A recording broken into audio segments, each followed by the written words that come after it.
Hi there, my name is Ron Rogers, and I'm going to talk about employee pass writing. Now, I'm sure a lot of you know about this. Oh, you guys get to fly everywhere for free. And yeah, that's essentially true, and especially for like United Airlines, where we fly all over the world. So it's kind of cool. There's a lot of little fees that get tacked on. It's not as bad as having to pay for a regular ticket, but there are a few fees. So it isn't quite free, but it's about as close to it as you can get.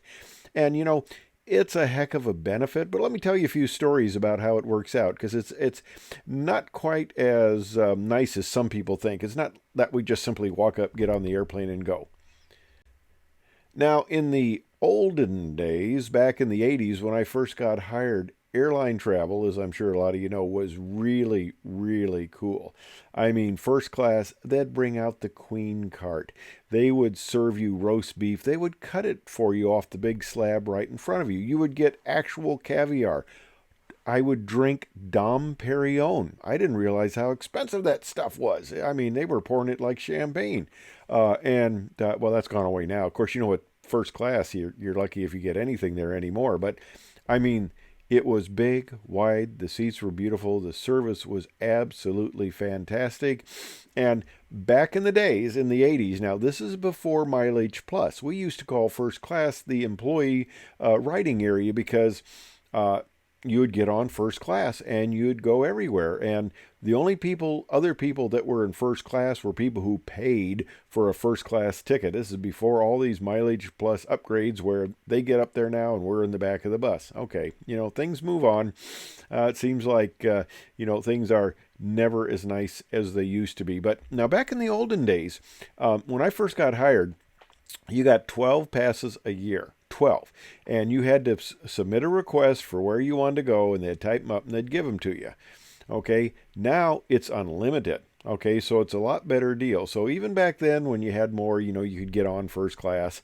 You pretty much always knew you're going to get on unless you were super junior, and I was at the time. And they had this interesting little rule at my airline that the retirees had the number one priority. So I have been in 36 years of flying bucked off more times by retirees. Well, when we merged with Continental, they didn't have that rule and they threw it out. So after going 36 years of getting bumped by retirees, now that I am one, I can't bump anybody. Oh well, life goes on. That's the worst thing I have to deal with, sort of thing. But anyway, back in the day, it was pretty nice. It was pretty fun. I took the family, my wife, three kids, and my parents out to Hawaii on a 747. There were 7 first class seats. I sat in coach, let them have the first class because they didn't get to see it that much, and just had a great time. Well, one thing I should tell you, yeah, this aircraft in the museum at Chicago, the Museum of Science and Industry. Yeah, I'm old enough that not only have I flown this airplane, but I've also pass rided on this 27. Now, let me tell you a little bit about pass riding and the joys of pass riding. Now, if you've gone on a flight anywhere, you've seen the ticket area here, and of course things are better now. I told you about the 12 passes you'd get in a year. Now they're unlimited, and you do it all on your own computer and stuff like that. And you can see the loads. You don't have to guess. I mean, it's so much better data-wise, and you can do this all on your phone. And when you get a seat, it's typically just sent to your phone. It used to be that you had to wait till the agent called you up. But the people sitting in the boarding area, if you've ever noticed, there's usually a group of people who early on we had to dress really nicely, so you could always tell the pass riders they were the only ones who were dressed very nice. I've seen a lot of very important people, movie stars and stuff, that were dressed in clothes that I wouldn't walk out of the house in. But if you were an SA, you were in your suit or your really nice dress. If you're a woman, typically. I know that can change now. But anyway, you were dressed very nicely. So you could tell who the SAs were because they're sitting in the boarding area. They're looking worried. They're looking nervous. And they're kind of looking around. And, you kind of know that there are a certain number of SAs, but you're kind of wondering, well, just because they're old doesn't necessarily mean they're senior. My wife went up to one lady one time and found out that she was a lot older looking than us, but she was the dependent of a very young flight attendant. So we had her beat on seniority. So you're kind of checking out the crowd. Well, okay. So they're boarding. You see the SAs looking real nervous. They're kind of waiting around, hoping they can get on the flight. And the boarding starts. Okay, you sit there, you watch the people go on, you kind of go, well, it's a 37 or a 57, and how many people does this hold, and how many people does that look like, and they're getting on there, and it's emptying out, and you go, well, I think there should be seats, and you look up at the board now, and you can see, yeah, there's still some empty seats, so man, this is looking good, this is looking good, and you know what happens when you're getting that feeling that this is looking good? The last minute family comes rushing up and say, did we make it on time? Did we make it? And they go, yes, yes, that's wonderful. You made it. And you're going, crap, crap, they made it. So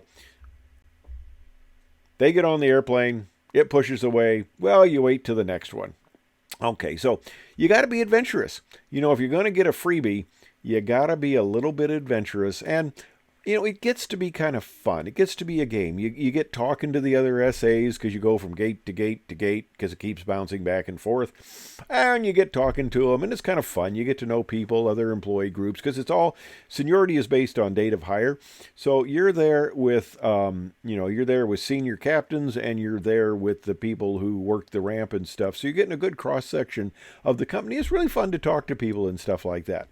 Okay, well, finally, you get lucky and it pops up on your phone, or sometimes they call you up and you've got a seat now. All right, so you go on down, you're getting on the airplane. Now in the olden days, like I said, in the really olden days in the 80s, you'd get first class. That was great. Well, that went away with Mileage Plus. So, okay, we're going to go internationally. Well, internationally, you quite often got first class seats, and that's really cool. You get to fly first class. I mean, that is really living well. When I flew, as captain, especially on the 777 internationally, I didn't realize what a kettle car it was like in the back. Well, I'm realizing that now because that's where I'm sitting. Once COVID got over and revenge travel came back, you can't hardly get on an airplane. Okay, and if you're lucky, you do get on that airplane, but you get one of the coveted middle seats, and if you're really lucky, you got a kid behind you who keeps kicking the seat the entire time. Okay, well, let me tell you about a few tales with my wife pass riding. Now, we were going to go to Orlando one time, and we couldn't get to Orlando, so we go to Tampa, we rent a car. Well, that's kind of normal. You gotta be kind of flexible, stuff like that. One time, my wife was trying to get to Tucson. She ended up having to go from Chicago to Washington, D.C., and then a Tucson flight. Okay, like I said, you got to be flexible. Sometimes you will go very indirect routes trying to get to one place or another. And I would take my wife with me out to places like San Francisco because we'd have a nice layover out there. And the song "I Left My Heart in San Francisco." Well, we kind of made that into "I Left My Wife in San Francisco" because I pushed back more times than I can remember, waving bye to my wife. On the other side of the glass, we're going. One time we were going on a DC-10 from San Francisco to Chicago, and then we were flying a turn out of Detroit where he took a DC-10 to Detroit and back.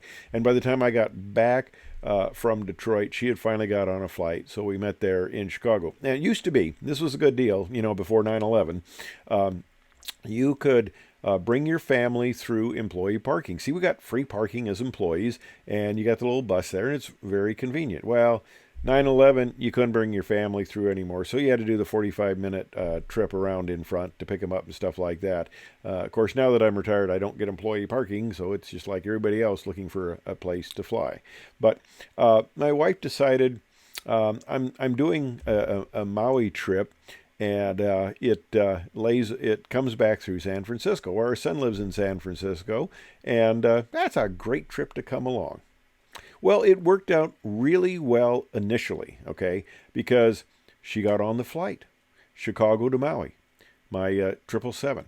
She got first class. Man, this is going great. We get into Maui, and, okay, we're getting ready to come back, and she can't get out of Maui. It's absolutely full. It seems strange that it's easier to get to Hawaii than it is to get back. I mean, I think I'd rather go out of Chicago to Hawaii than I would to Hawaii to Chicago. But anyway, the loads coming back seem to always be a challenge. Okay, so she can't get on my flight, Maui to San Francisco. So okay, try another one, and it slowly developed into I will take anything that gets me back to Chicago at this point because she is not getting out of Maui. Well, the gate agent suggests, well, why don't you go on over to Kona and you can get a trip there to either Chicago or San Francisco. You get out there because the loads there looked better. Okay, so she goes on over to Kona. Well, Kona's kind of a neat station because they don't have jetways, or they didn't at the time, and they got these nice little air stairs, and you're outside and you can sit there and you can watch the airplanes you want to get on, just push back and go away. Well, she gets to Kona and she is trying to get on this flight to San Francisco, and flights to Chicago are going out full, San Francisco are going out full. Finally, she gets on a flight, and it happens to be a 757 that has a mechanical. Now, as pass riders, you got two things that work very well in your favor, and both of them are flights that get delayed because they start putting passengers on other flights. So the original flight starts emptying out. So, okay, you wait a couple hours, but you get on it because it's emptying out. Well, this flight ended up being delayed 8 hours due to mechanical. So she finally got out very late at night, but she's waiting there. And if you've been to Kona, you know it's an open area out there. And she was kind of laying on one of the cement areas there with a planter, and it's getting after midnight. And agent comes out and says to my wife, says, ma'am, you might want to move because the automatic sprinklers are going to come on in a few minutes. So she avoided getting soaked. Well, finally, she got out of Kona and she gets to L.A. at 10:30 in the morning. She can't get to San Francisco, but she can get to L.A. Well, L.A. to San Francisco. That should be easy, right? They got hourly flights. Well, it's also, they have hourly flights for a reason because a lot of people want to take the trip. So she gets in to L.A. at 10:30 in the morning, and now she's getting to the point, I'll either go to San Francisco or I'll go to Chicago just, to get home. This is not working out. I'm going to go home. Well, finally, she gets to San Francisco at 5 p.m. Of course, I've had all day there with my son and the family, and we're having a good time. Well, okay, she finally gets to San Francisco, gets a shower because she hasn't had one, all this delay and stuff, and we have dinner, and now it's time for me to fly the all-nighter home. Okay, I'm flying the old cattle car A model 777, which has the first class that's like, the old DC-10s. Of course, you don't get in first class anymore. So 345 people. It's about 11 o'clock departure at San Francisco. You're walking through the terminal. Terminal is absolutely vacant except getting to the gate. And I remember coming up to the gate, I think it was 77 in San Francisco. Coming up to the gate, there is just a mass of people. And guess what? 345 seats on that airplane, and every single one is full. Well, it looks like she may not get out of San Francisco. Well, I have to leave, of course. I waved goodbye. I left my wife in San Francisco. We're all humming that. And there's one more flight. There's an Airbus A320 after me, about 45 minutes later. Well, I'm en route, and I get a message through the company that says, hey, your wife got on the Airbus. She got the last seat on that. And so I get there at early in the morning, and I have just enough time, that 45 minutes, that I go out to the car, I drive around, and I pick her up in front, and we go home. And that's the joy of pass riding. It's a cool benefit. It's probably one of the best benefits of flying for an airline.